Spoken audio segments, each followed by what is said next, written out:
Officer Lawson squared his shoulders as a sharply dressed black woman approached the federal building's entrance. His gaze narrowed. "People like you don't belong here," he sneered. "One word from me, and you vanish." She didn't flinch. Her face remained composed as she calmly reached into her purse and pulled out an ID card, offering it without a word. Lawson snatched it, gave it a cursory glance, and then tossed it to the floor with an exaggerated flick. "Pick it up," he ordered, watching her bend with slow dignity to retrieve it. "I don't care what kind of phony credentials you flash. This is a high-security facility." He gestured toward a nearby inspection table. "Empty your purse. Everything." Meanwhile, white employees walked by without so much as a glance from him. No bag checks. No questions. No suspicion. Just nods and grins. Dear viewer, before we begin, please write in the comments where you are watching from, and support us with a like and a subscribe. The woman, unbothered, began placing each item from her bag onto the table with careful, deliberate precision. Lawson loomed nearby, examining every object like it might explode. When she finished and began repacking her things, she looked him straight in the eye. "Do you have any idea who I am?" she asked, voice low but unwavering. Lawson let out a coarse laugh that bounced around the lobby. "You're just another nobody trying to play somebody." But he had no clue that this woman was about to completely upend his career. At exactly 8:47 a.m., Naomi Carter stepped through the revolving doors of the Philadelphia FBI field office. She wore charcoal slacks and a navy blouse, professional, understated. No flashing badge. No entourage. Today was about watching how the system functioned when it thought no one important was watching. At the front desk, Officer Lawson immediately clocked her presence. His eyes narrowed again. Something didn't sit right. She didn't look like she belonged. "ID and purpose," he barked, eyes skimming past her without really seeing her. His thoughts raced. No escort? Probably cleaning crew. Lost, maybe. Should have come through the side entrance. Behind him, his personnel file would later reveal a trail. 3 complaints for excessive scrutiny filed in 2022. 1 official grievance mysteriously deleted. A pattern, one that no one had cared enough to address. To his right, a white man in a suit approached. "Morning, Mark," Lawson said warmly, waving him through with a lazy glance. A white woman followed. "Have a good one, Ms. Ellison," he said, smiling as she passed unchecked. Then back to Naomi, his demeanor hardened. He motioned to his colleague at the next station. "Hey, Parker," he muttered, loud enough for Naomi to hear. "Got another one trying to sneak in. Probably some janitor who doesn't know her place." Parker looked up briefly, his expression clouded with discomfort, but said nothing. Lawson slid her ID back across the counter. But before she could grasp it, he let it fall deliberately to the ground. Their eyes locked. He was daring her. Naomi bent slowly, retrieved the card, and stood tall, calm, composed. She held the badge between 2 fingers and spoke with measured authority. "Could you please provide your name and badge number?" Her tone wasn't loud, but it carried weight, the kind of voice that silences rooms. Lawson's face twisted. He shielded his badge with a hand. "Why? So you can file a complaint that'll get tossed in a drawer?" Despite the blasting air conditioning, a sheen of sweat appeared at his temples. Parker shifted uncomfortably beside him, clearly sensing the tension but choosing silence over action. "I have an appointment," Naomi said flatly. No edge, no explanation. Just fact. "With who?" Lawson snapped, already grabbing the phone. As he dialed, he mispronounced her name deliberately, eyes locked on her like she was a suspect. "Nothing under Naomi Carter," he announced smugly a moment later. "You're not on the schedule." "Try again," she said calmly. "Perhaps under Director Carter." He laughed sharply. "Nice try. No one by that title here today. You need to leave before I have you removed." His hand hovered near his holster. Across the lobby, a young analyst named Jordan overheard the commotion. Recognition flickered across their face. A memo had gone out just last week. Director Carter would be conducting unannounced visits. Jordan took a tentative step forward, then stopped. visibly torn between doing what was right and preserving their job. Naomi didn't move. "I'm not leaving," she said. Her voice held steady. "I have every right to be here." Lawson stepped from behind the desk, moving into her space, trying to dominate the moment. "That's it," he barked. "You're done. I'm calling for backup, and you're leaving one way or another." He raised his radio. "Security to front in trance," he said into the mic, voice sharp and performative. Belligerent female refusing to comply. But Naomi's eyes never wavered. Her tone didn't rise. "You're making a mistake," she told him, like a surgeon warning just before the incision. Because in 5 minutes, Officer Lawson was going to find out exactly who he'd tried to humiliate and what it was going to cost him. Lawson's voice crackles over the radio, sharp and direct, though his eyes never leave Naomi's face. He points to a rigid plastic chair stationed near the wall. "Sit. Now." Naomi doesn't move right away. She weighs her options with the same steady discipline she's used in tactical briefings. Causing a scene won't help, but collecting every detail, every second, that holds power. She takes the seat, back straight, hands calmly folded in her lap as the eyes of passing employees begin to drift toward the scene unfolding. Attempted unauthorized entry into a federal facility. Lawson says loudly enough for everyone nearby to hear. Claims she has an appointment, but the schedule says otherwise. Parker walks over, his tone more measured. "Maybe we should take another look at her credentials. Recheck the database." "Get back to your station," Lawson snaps, cutting him off. "I've got it under control." Naomi glances at the clock. 23 minutes tick by as she sits on display like a cautionary tale. During that time, Lawson processes 17 people. 15 white, 2 Asian. All cleared quickly. No bags dumped. No shoes removed. No public spectacle. Finally, Lawson turns to her. "On your feet," he barks, pulling on a pair of latex gloves with exaggerated flair. Enhanced screening. Naomi stands. Her expression is neutral. Her gaze steady. "Remove your jacket," he says. "Shoes too." He doesn't whisper. He wants people to hear. "People like you tend to hide things. People like you." The phrase lands with a cold weight, accusation cloaked in protocol. Naomi complies without protest, every move careful, intentional. She tracks the cameras, the witnesses, the vantage points. Every detail is a future citation. Every violation a bullet point in a report she already knows how to write. Arms out. Lawson begins the pat-down, his hands sweeping along her sides. He pauses slightly at her ribs, fingers lingering longer than protocol allows. "Standard procedure," he says, smirking. A quiet rustle breaks the standoff. Jordan, the young analyst from earlier, steps forward with a paper cup of water, their hands slightly trembling. "Thought you might need this," they say, voice low, eyes apologetic. "I know who you are." Naomi accepts the cup, giving the smallest shake of her head. Her eyes say what her role won't let her: stand down. Not yet. Before she can take a sip, Lawson slaps the cup from her hand. Water splashes across the polished tile.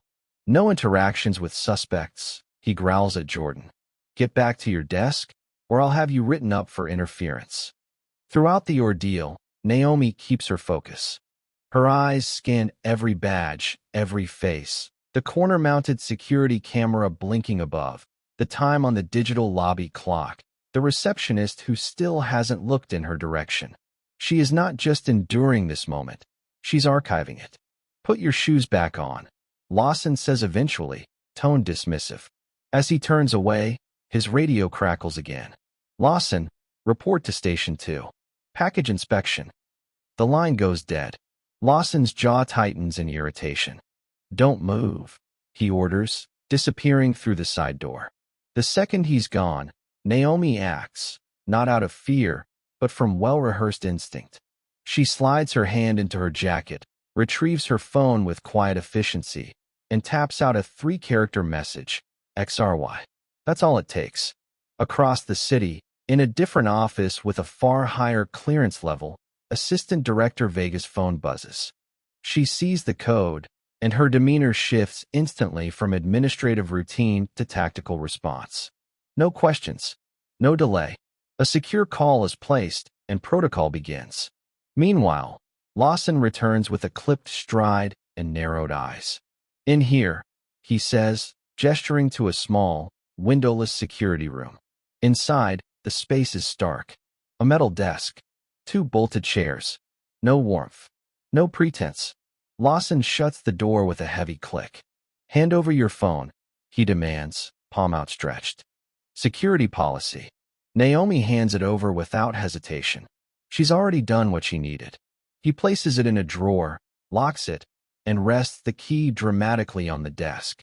"You know," he says, his voice dipping into something oily and secretive, "folks who don't belong have a funny way of disappearing in places like this. Lost paperwork. Access denied. Doors stay shut. And nobody ever asks where they went." His grin is thin. His eyes cold. The threat lands like a stone. When he leaves to fetch more forms, Naomi scans the ceiling. Her eyes lock onto the tiny lens in the corner. She adjusts her chair, positioning herself directly in its view.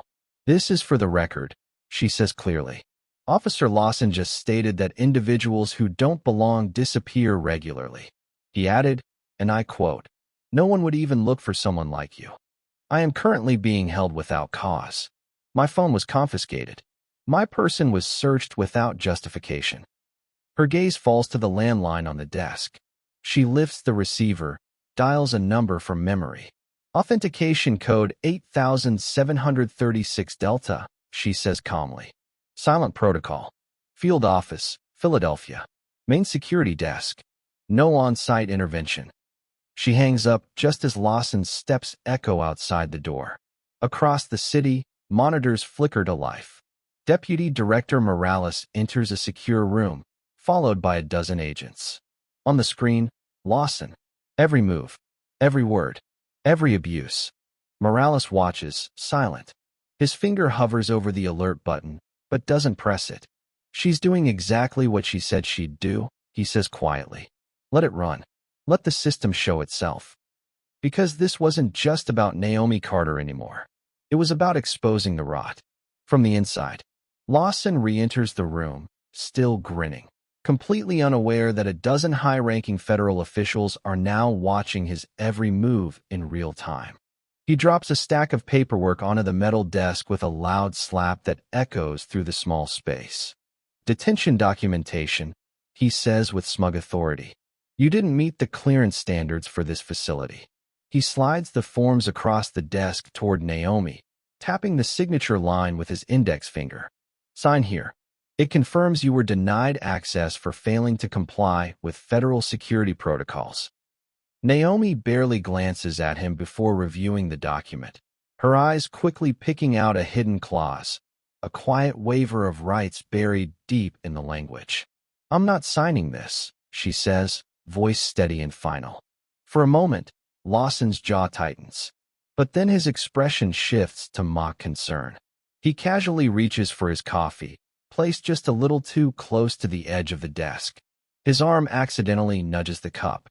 A splash of coffee lands across Naomi's blouse, the deep brown stark against cream-colored fabric. "Whoops. Clumsy me," Lawson says, his tone feigned innocence as he pulls a handful of rough paper napkins from a drawer. "Let me help you with that." Naomi accepts the napkins without comment, dabbing at the stain without breaking eye contact. Her voice is even, her delivery exact. "Thank you." The door swings open. A man in a crisp charcoal suit enters. Office Manager Desai, his ID badge clipped neatly to his lapel. "Is there a problem here?" he asks, scanning between Naomi and Lawson with professional concern. "Security matter," Lawson replies quickly. "Not your department." "She's been held for quite some time," Desai continues, not backing down. "Was her identity verified through central systems?" Lawson's stance shifts slightly. He's no longer posturing for Naomi. Now he's defending turf. "Maybe I should review your access credentials, Desai. See if you're still cleared for this level of oversight." The threat is blunt, unambiguous. Desai's eyes drop for a fraction of a second. "Just checking in on an anomaly," he mutters, retreating. I'll catch up with you later. Lawson calls after him, his voice slick with menace. At FBI headquarters, analysts move swiftly across keyboards. Lawson's personnel file fills the screen, 17 prior incidents over 12 years. Each complaint quietly dismissed, each buried beneath red tape, through a network that always traces back to the same private contractor, FedGuard International. Back inside the room, Lawson sheds the last of his professional mask. Now, it's just the two of them. You people always think the rules don't apply to you, he mutters, stepping closer. Always looking for some kind of special treatment. His voice drops to a whisper, but I make sure everybody gets exactly what they deserve. He leans in, far too close. You know what happens to agitators in custody, don't you? His breath is sour with arrogance. They slip, have accidents. I need medical attention, Naomi says abruptly, one hand resting over her heart. My pulse is elevated. I request a witness. Lawson eyes her suspiciously. How convenient, he says. No one's falling for that. I'm not performing, she replies flatly. And denying medical care to someone in custody violates Section 4.7 of federal security regulations. His eyes flicker. The fact that she quoted protocol catches him off guard. But only for a second. He scribbles something on the detention paperwork. Claiming medical distress to delay processing, he mutters. Possible psychological instability noted. He's laying a trap in ink, justifying every misstep in case he's questioned. Naomi watches with the calm detachment of someone who already knows how this ends. The door opens once more. Officer Parker steps in, uncertainty pulling at the lines of his face. Any update on her ID status? He asks, eyes carefully avoiding Naomi. Still pending, Lawson snaps. Go take over East entrance duty. Parker hesitates. Maybe it's time to just let her go. It's been more than an hour. Lawson's voice spikes. Are you second-guessing me? Because I'll be happy to add insubordination to your file. Parker straightens, then folds. Just checking. Then check out. Lawson waves him away like a waiter. Parker exits, shame dragging behind him. Lawson turns back to Naomi. Her purse still sits on the desk. Additional screening, he says. He flips the bag upside down. Its contents scatter, wallet, keys, granola bar, a slim notebook. And at the very bottom, a card bearing the unmistakable FBI seal. Lawson plucks it up like evidence at a crime scene. Well, he says, holding it high. Fake federal ID. That's a felony. The card clearly says FBI Athletic Facilities, but Lawson ignores that, preferring a narrative that fits his agenda. Impersonating an agent, he declares. Now we're making progress. Just then, Jordan appears in the doorway, holding a file folder. Sir, I have some. Did I call you? Lawson snaps. One more interruption, and you can start packing your desk. Understood? Jordan flinches, but says nothing. Behind them, Desai returns, this time not alone. Standing beside him is Assistant Security Director Price. Lawson, Price says, his voice controlled but firm. Status update. Lawson stands a little taller. He recognizes the rank, but he's still trying to hold his ground. Possible breach, he says, gesturing to Naomi. Unverified ID. Price's eyes flick from Naomi to the contents on the desk, then back to Lawson. Everything is about to shift. Subject attempted entry using forged credentials, Lawson declares, fingers still clacking across the keyboard. Presented counterfeit federal ID. I'm preparing formal charges.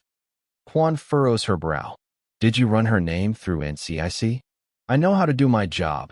Lawson snaps, voice sharpening. Then, with a smirk, he adds, maybe you should focus on those contractor performance reviews coming up next month. I hear my uncle's taking a personal interest. The implication lands like a quiet threat. Everyone in the room knows. Lawson's uncle holds a top position at FedGuard International, the private firm running their entire security detail.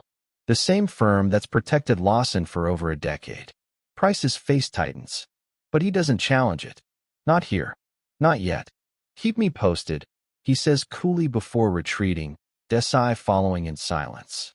The indicator light on the security camera shifts from solid red to blinking, an unmistakable signal. Executive override activated. Lawson doesn't notice. He's already back at the terminal, typing with the confidence of a man who thinks he's winning. Preparing removal documentation, he announces. You'll be flagged and barred from entering any federal site. Permanently. He picks up the phone. Slowly. Dramatically. This is Officer Lawson at the Philadelphia Federal Building. I need local police dispatched. I've got a trespasser impersonating a federal agent. He gives the address, then adds, approach with caution. Subject appears unstable. The script is rehearsed. Accusations, escalation, justification. He's done this before. But this time is different. Parker reappears in the doorway, tension etched into his features. Lawson, he says, voice firmer than before. I ran her credentials again. He holds up a printout. There are discrepancies in your report. Her name matches an active federal. Give me that. Lawson snaps, snatching the page and scanning it briefly before crumpling it into his palm. He shoves it into his pocket without a glance. Your access is now suspended, Parker. Hand over your badge until we get this sorted. Parker freezes. One hand hovers near his ID badge, torn between protocol and self-respect. Now, Lawson demands, holding out his hand. Or you can explain to your wife why you lost pension eligibility 6 months before retirement. The threat is surgical. Parker's face twists in defeat. He unclips his badge and places it into Lawson's hand, then turns and walks out, stripped of authority, stripped of choice. Now holding both their badges, Lawson returns to the keyboard with renewed swagger. Let's make this official, he mutters. He begins narrating as he types. Subject exhibited aggressive behavior. Refused to comply with security protocols. Became verbally abusive when asked for ID. Naomi watches every word typed. Lies mounting on top of lies. And then, quietly, she speaks. Why? Lawson pauses, thrown off by the calm in her voice. Why what? Why are you doing this? I'm doing my job, he says stiffly. Applying proper protocols to a suspicious individual. What made me suspicious? She asks gently. Be specific. He hesitates, then answers, 15 years on this post. You learn who belongs and who doesn't. And I don't. Her voice is a scalpel now, careful, exact. You people always come with a motive, Lawson mutters, falling right into the trap. Always pushing where you don't belong, demanding special treatment. He keeps typing, harder now, the keys clacking in rhythm with his mounting defensiveness. Someone has to uphold standards. Someone has to protect these institutions from being overrun. Each word he speaks becomes another entry into the record, every syllable captured by the blinking camera overhead. Suddenly, movement in the hallway draws his attention. A pair of uniformed officers stands in the lobby, waiting by protocol. Local police. Lawson stands tall, brushing off his shirt and adjusting his belt. Watch her, he tells a junior officer, nodding toward Naomi. Don't let her leave. The younger guard nods, visibly uneasy but unwilling to challenge rank. A firm voice slices through the noise. Officer Lawson? Lawson turns, eyebrows raising at the interruption. A towering man fills the doorway, Deputy Director Morales, his presence heavy with authority. For sharply dressed agents stand behind him, blocking the corridor from view. The air shifts. Lawson's irritation flickers until he sees the badge on Morales' chest. His tone softens immediately. Sir, he says, straightening. Glad you're here. I've detained a woman attempting to gain unauthorized access to your building using forged documentation. I've already contacted local police. She's unstable, uncooperative, presented a fake FBI ID. Morales doesn't speak. He simply steps aside, waiting. She's a danger too. Officer Lawson, Morales interrupts, his voice quiet but unshakable. Have you ever met FBI Director Naomi Carter? The words hit like a freight train. Lawson stops mid-sentence, blinking as the meaning sinks in. The director? He stammers. Morales turns, extending his hand toward Naomi with formal reverence. Director Carter, he says, on behalf of the Philadelphia field office, I offer my sincerest apologies for the treatment you've received. The blood drains from Lawson's face as the truth hits like a brick wall. His carefully spun narrative, the control he thought he held, it all crumbles in an instant. His mouth opens, then closes, then opens again, but no sound comes out. Naomi stands slowly, brushing past the metal chair with the grace of someone who's never forgotten who she is. She accepts Deputy Director Morales's extended hand, her movements calm, deliberate. Deputy Director Morales, she says, nodding. I take it you received my signal. Yes, Director, he replies, with quiet gravity. We've been watching for the past 47 minutes. He turns to Lawson, whose skin now carries a gray pallor. He looks ill, shaken down to the bone. Officer Lawson, Morales begins. You've just taken part in an unannounced field inspection, specifically one testing for protocol adherence and bias response. Lawson scrambles. I was following standard procedure. He stammers, all confidence drained from his voice. She didn't identify herself. I didn't know. Is it standard procedure? Morales interrupts, pulling a tablet from inside his jacket. To threaten to make someone disappear? He taps the screen. Lawson's own voice blares from the speaker. People who don't belong disappear all the time. No one would even look for someone like you. Lawson's eyes flick up to the camera in the corner, the same one he'd ignored while basking in power. Its blinking light now feels like a metronome of his downfall. Naomi steps forward. She doesn't raise her voice. She doesn't need to. Her presence fills the room like a verdict already rendered. Officer Lawson, she begins, crisp and clear. In the past 90 minutes, you have committed 17 violations of federal security protocol, 11 violations of civil rights statutes, for counts of abuse of authority, and 3 instances of intimidation directed at fellow personnel. She lists each infraction like charges in a courtroom. But what you didn't realize, she continues, is that this field office has led the Bureau in discrimination complaints for the past 18 months. Complaints that have mysteriously disappeared within days of being filed. She locks eyes with him. Today's incident wasn't just recorded.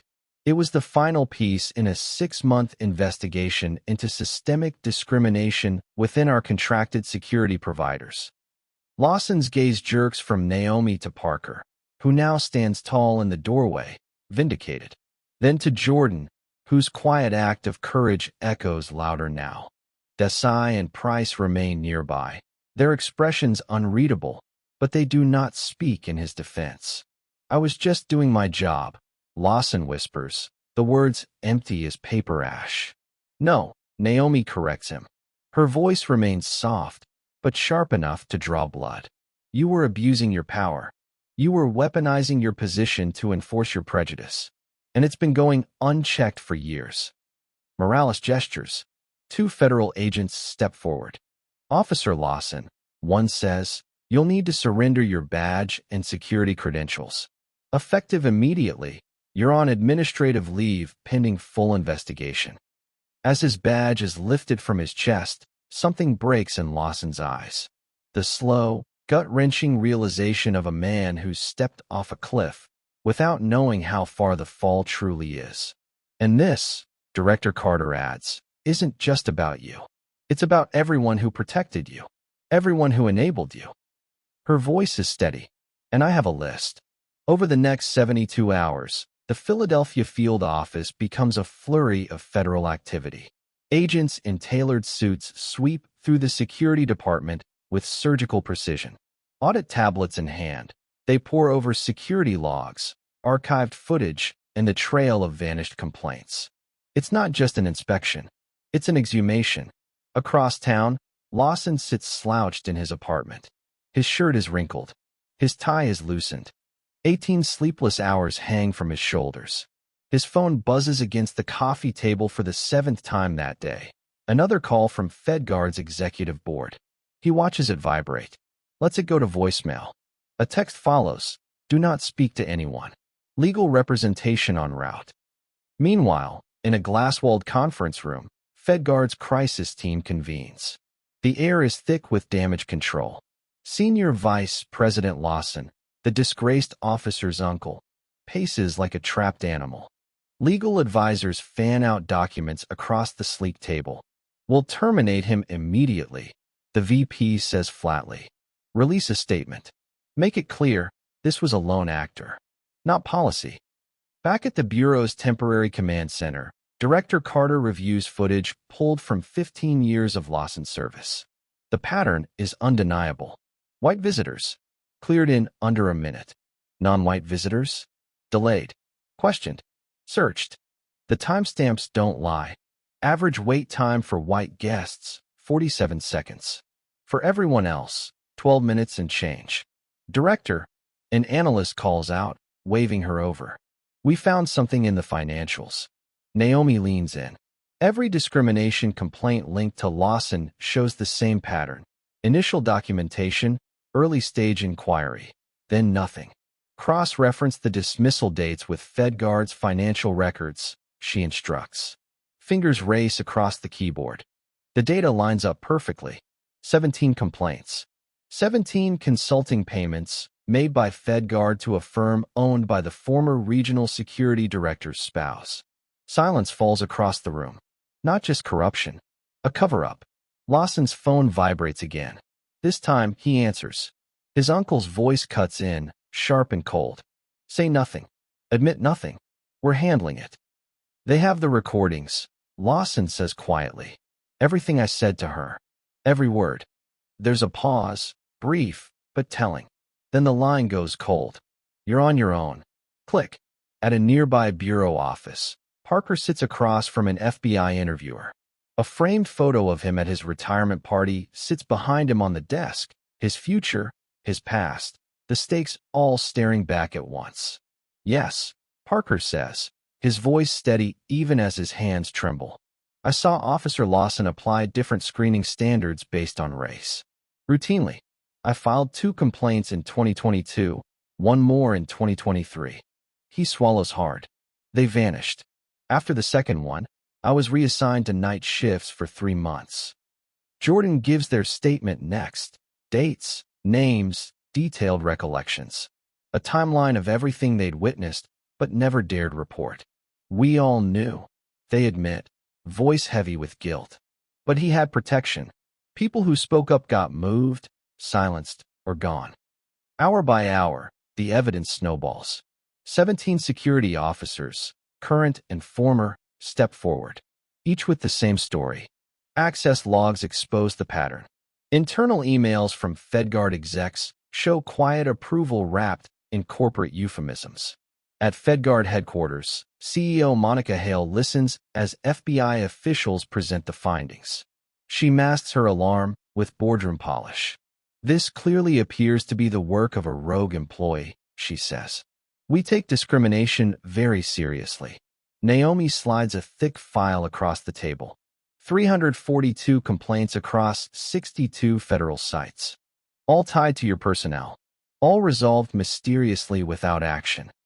She opens the folder, revealing printed emails, payment records, and internal memos, each stamped with the FedGuard letterhead. This isn't about one bad apple, Ms. Hale. Your company systematically buried complaints. You intimidated witnesses. You retaliated against whistleblowers. Hale's veneer slips, her mouth tightening, but she catches herself. If these allegations are true, we'll begin an internal. They're not allegations, Naomi cuts in. They're evidence of fraud, obstruction, civil rights violations. She leans forward. Your company is now under federal investigation. The headlines hit within 48 hours. FBI uncovers systemic discrimination by federal security contractor. Lawson's name is in paragraph 3. His 15-year record summarized in a few brutal sentences. The phone stops ringing. FedGuard won't return his calls. The union rep emails a terse message. Due to the overwhelming evidence, we're unable to offer representation. He stares at the screen. Across the country, more officers come forward, sharing stories of quiet pressure to inspect certain people more closely than others. Old employees speak up. Policies unspoken but clearly understood. Public outrage ignites. Protests gather outside FedGuard's glass headquarters. Oversight committees call emergency hearings. 3 federal agencies suspend their contracts. In his apartment, Lawson turns off the television. The silence presses in around him like a sentence already served. Then, a knock at the door. He peers through the peephole. 2 figures. Dark suits. Serious posture. Federal agents. Warrant in hand. And in that moment, Lawson realizes, too late, that his uncle already cut a deal to save himself. The federal administrative hearing room buzzes with subdued tension. Morning light filters through tall windows, illuminating flecks of dust that hang in the air like stalled time. Lawson sits alone at the respondent's table. His court-appointed union representative sits stiffly beside him. 6 inches of physical space mirroring a much deeper professional distance. Across the aisle, the government's table is orderly and assured. 3 attorneys from the Civil Rights Division of the DOJ wait in silence. They don't look Lawson's way. They don't need to. 12 thick evidence binders sit between them, each one a brick in the wall closing in on what's left of Lawson's career. The door opens. FedGuard's legal team files in, not to defend, but to observe. They sit in the galley, far from Lawson's side. Their message couldn't be clearer. He's on his own. All rise, the bailiff announces. The 3-member panel enters, an administrative judge flanked by representatives from the Office of Personnel Management and the EEOC. They take their seats. In the matter of Officer Derek Lawson, the judge begins, her voice flat and formal. This panel will now hear arguments regarding the proposed termination and revocation of federal clearance based on civil rights violations, abuse of authority, and falsification of government records. Lawson's representative stands. His posture already concedes defeat. Your Honor, my client acknowledges the recordings and requests that mitigating context be considered. He maintains that his actions were in line with unofficial but established procedures, consistent with his training. Before he can continue, the lead justice attorney rises, unhurried but undeniable. Before Lawson can even attempt to deflect blame, the Justice Department's lead attorney rises, voice measured but firm. Before the respondent shifts responsibility, we'd like to present clear evidence that his actions were not only intentional, but part of a long-standing pattern spanning 15 years. The first witness called, Officer Parker. Lawson's former partner avoids eye contact as he takes the stand. His posture is that of a man ready to lay down a burden he's carried far too long. Officer Parker, the attorney begins. In your 14 years working alongside the respondent, did you witness him treat visitors differently based on race or ethnicity? Parker clears his throat, steadying his voice. Yes, consistently. And what happened when you reported these observations? The first time, I was told to stop being soft and learn how real security works. The second time, I was reassigned to overnight shifts for 3 months. He pauses, shame settling in his eyes. After that, I stopped reporting it. One by one, the witnesses come forward. Jordan details the intimidation tactics, the silent threats. Desai recounts how complaints mysteriously vanished after they were escalated to FedGuard management. Then come the visitors, former guests of the building, each sharing eerily similar experiences. Humiliation, arbitrary delays, and being made to feel like intruders in a public institution. After lunch, the panel watches the compiled footage, a damning reel of Lawson's actions over the years. The pattern is undeniable. White visitors, in and out in under a minute. Everyone else, stalled, searched, and scrutinized. Then it's Lawson's turn. He takes the stand not with arrogance, but desperation. His eyes flicker around the room, grasping for an ally. There are none. I was just doing my job, he says, voice strained. Security involves judgment calls. Some profiles carry more risk. And what risk factor, the attorney asks, led you to detain Director Carter? Lawson freezes. She didn't look like she belonged. The attorney repeats his words back to him, slow and deliberate. Didn't look like she belonged. And what exactly does someone who belongs in a federal building look like, Officer Lawson? He doesn't answer. Instead, the panel hears his own voice echo from the recording.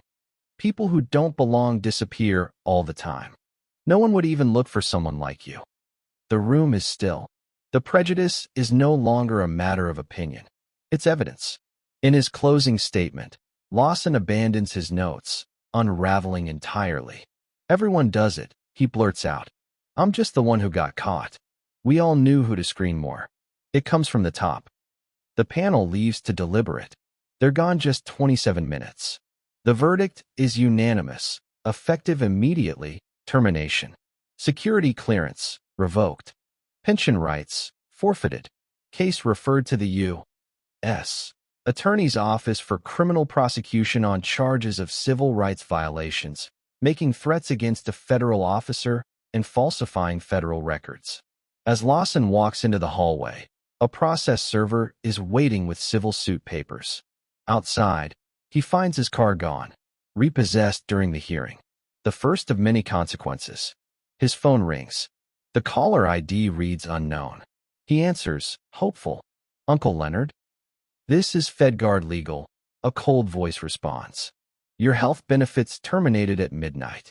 Any public statements you make about company policies will violate your NDA. Click. The silence afterward is louder than the voice itself.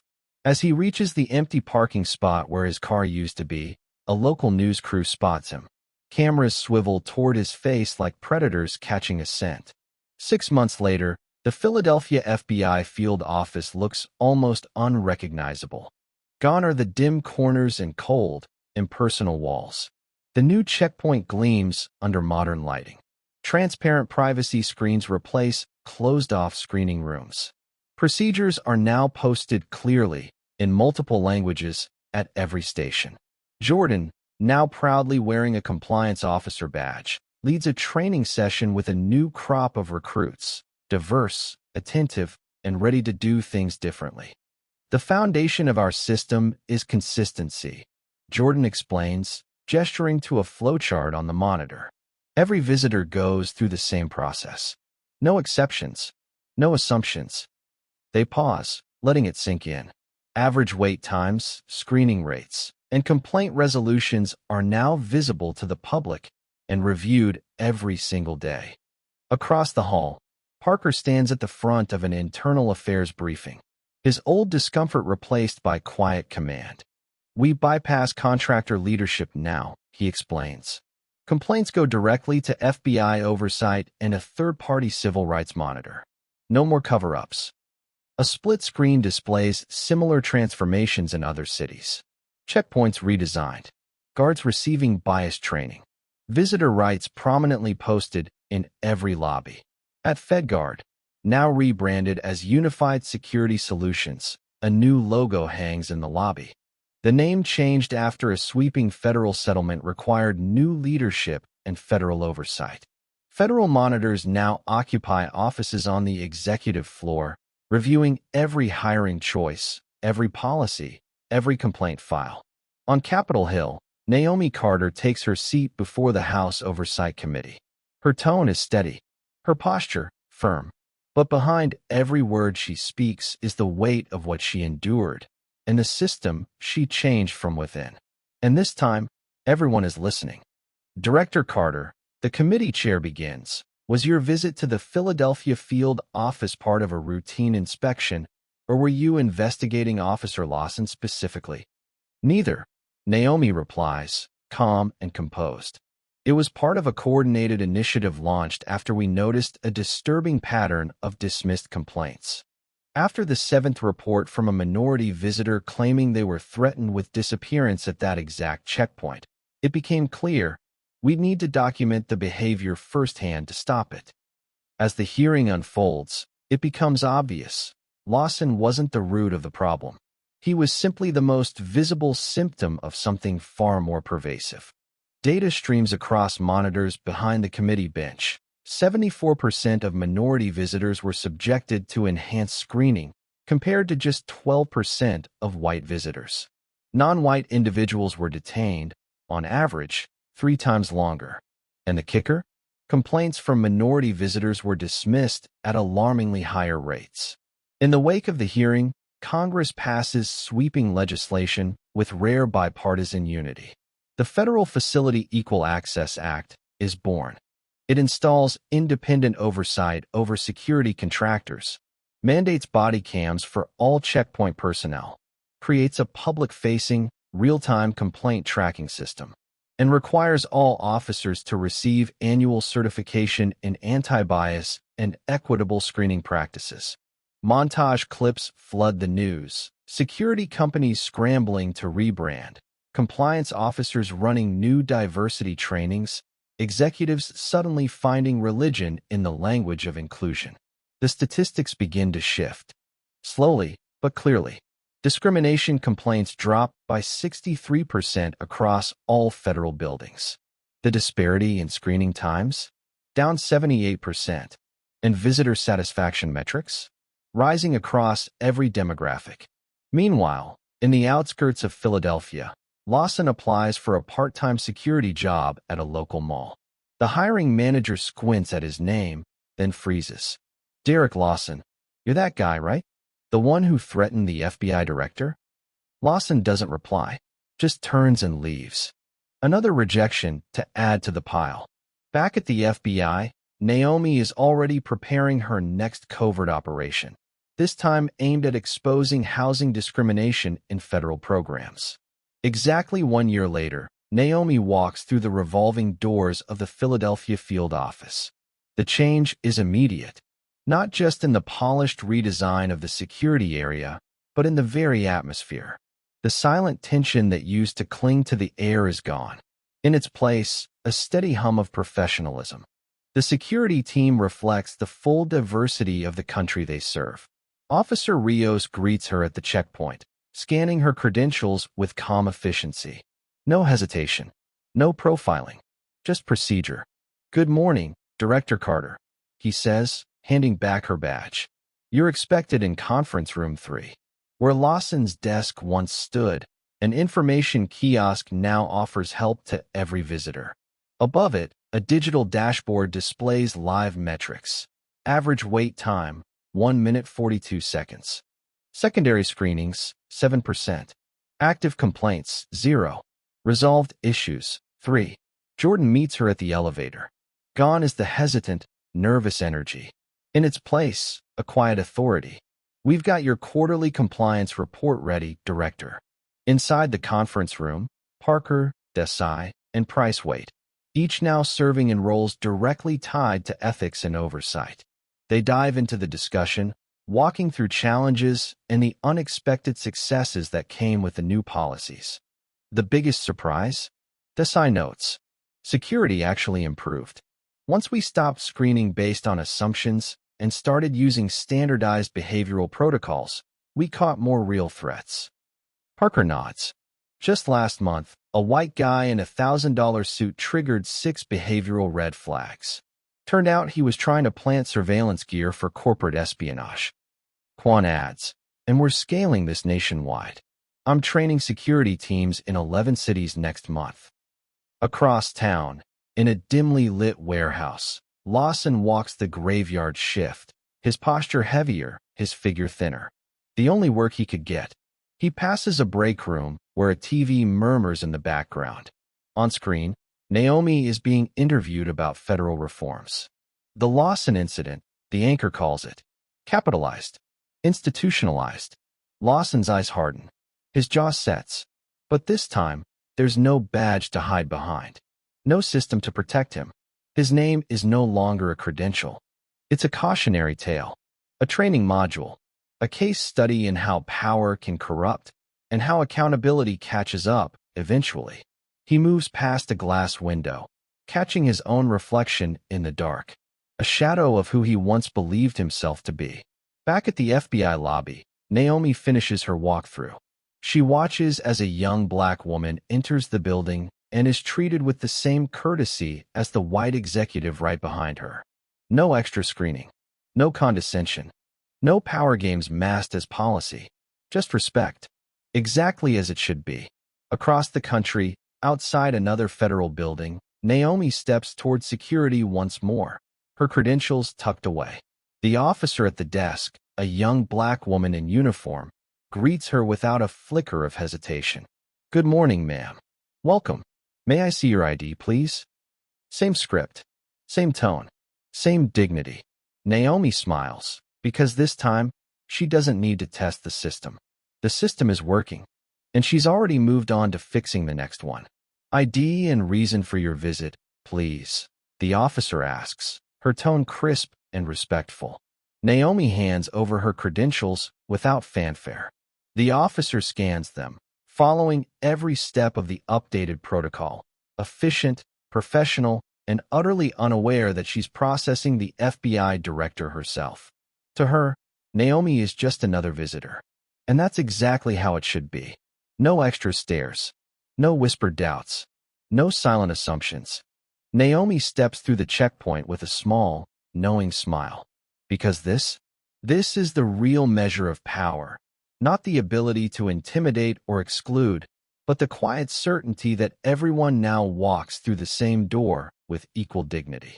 She doesn't look back. She doesn't need to. Because when justice finally works the way it's meant to, nobody has to disappear to be heard. They just need to be seen. Don't miss the next story. Because justice doesn't knock, it walks right in. Thank you for watching. Subscribe me and hit the notification bell to not miss new stories. Bye.